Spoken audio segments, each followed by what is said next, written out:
Dinas Lingkungan Hidup Kebersihan dan Keindahan Kota atau DLHK 3 Banda Aceh membina 17 kampung yang sadar dan peduli kebersihan.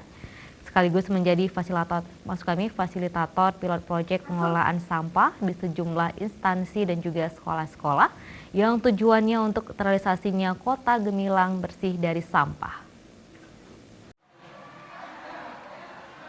Sesuai dengan target pemerintah Kota Banda Aceh tahun 2025, Kota Banda Aceh bersih dari sampah.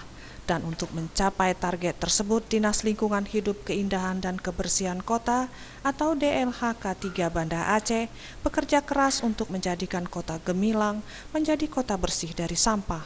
Dan salah satunya membina kampung-kampung yang sadar kebersihan atau kampung bebas dari sampah. Ada 17 kampung yang dibina dan menjadi pilot proyek pengelolaan sampah, salah satunya kampung di Deh Glumpang, Alu Dayah Tengoh, Panteri, dan sejumlah kampung lainnya yang telah berhasil menjadikan sampah untuk pupuk non-organik, juga menyulap sampah plastik menjadi kerajinan tangan atau home industry. Selain menyulap sampah menjadi kerajinan tangan, sejumlah warga kampung di kampung yang dibina DLHK 3 Banda Aceh ini membuat komposting dan membudidayakan tanaman sayuran dari hasil pupuk non-organik dari sampah basah yang dikumpulkan dari warga di kampung juga kampung sekitarnya. Kita ada hampir 17 kampung yang kita bina. Salah satunya kampung yang sudah memang jalan itu Alu Dayah Tengoh.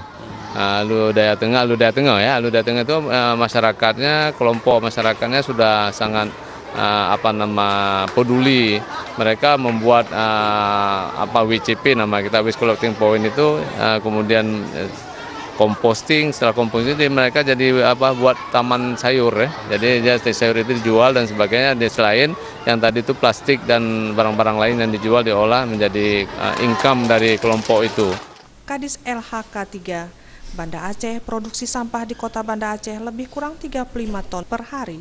Untuk sampah plastik sekitar 12 ton.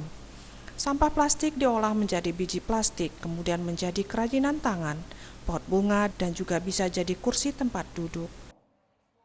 Tim Liputan Aceh TV.